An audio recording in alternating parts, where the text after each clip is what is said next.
ചില പ്രവർത്തികളിലൂടെ നിങ്ങൾ സുഖം സ്വീകരിച്ചിട്ടുണ്ടെങ്കിൽ, പ്ലഷർ സ്വീകരിച്ചിട്ടുണ്ടെങ്കിൽ, ആ പ്ലഷറിനെ നിങ്ങൾ റിനൗൺസ് ചെയ്യുവാൻ തയ്യാറാകണം. അതോടൊപ്പം തന്നെ ഈ നിലയിലുള്ള സോൾട്ടായി മുഖാന്തരമായിട്ട് വന്നു ചേരുവാൻ സാധ്യതയുള്ളൊരു കാര്യമാണ് ഫെമിലിയർ സ്പിരിറ്റ്സ് എന്ന് പറയുന്നത്.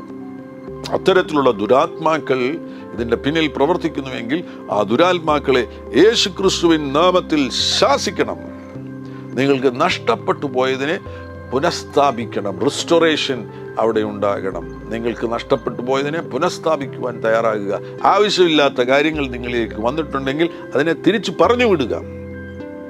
ഈ നിലയിൽ കാര്യങ്ങൾ ചെയ്തതിന് ശേഷമായിട്ട് പിതാവിൻ്റെയും പുത്രൻ്റെയും പരിശുദ്ധാത്മാവിൻ്റെയും നാമത്തിൽ നിങ്ങളും ആ വ്യക്തിയോ നിങ്ങളും ആ വസ്തുവോ ഏത് മേഖലയാണ് അതുമായിട്ടുള്ള സോൾട്ടയെ ബ്രേക്ക് ചെയ്യുക. വീണ്ടും അതേ ചിന്തകൾ വരുന്നു എങ്കിൽ വീണ്ടും അതേപോലെ തന്നെ ബ്രേക്ക് ചെയ്യുക. സോൾട്ടൈസിനെ ബ്രേക്ക് ചെയ്യുക. നിങ്ങളുടെ ചിന്തകൾ സ്വതന്ത്രമാകണം, നിങ്ങളുടെ ആക്ഷൻസ് സ്വതന്ത്രമാകണം, നിങ്ങളുടെ തീരുമാനങ്ങൾ സ്വതന്ത്രമാകണം.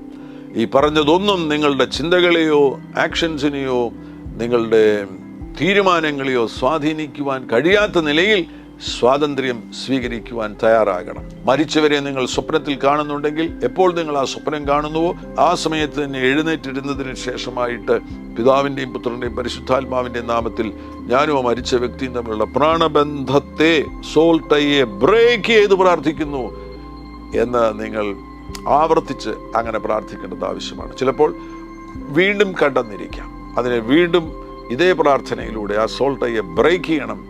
1-2 പ്രാവശ്യം അത്തരത്തിൽ നിങ്ങൾ ബ്രേക്ക് ചെയ്ത് കഴിയുമ്പോൾ മരിച്ചവരെ സ്വപ്നത്തിൽ കാണുന്നതിൽ നിന്ന് സ്വാതന്ത്ര്യം പ്രാപിക്കുവാൻ കഴിയും.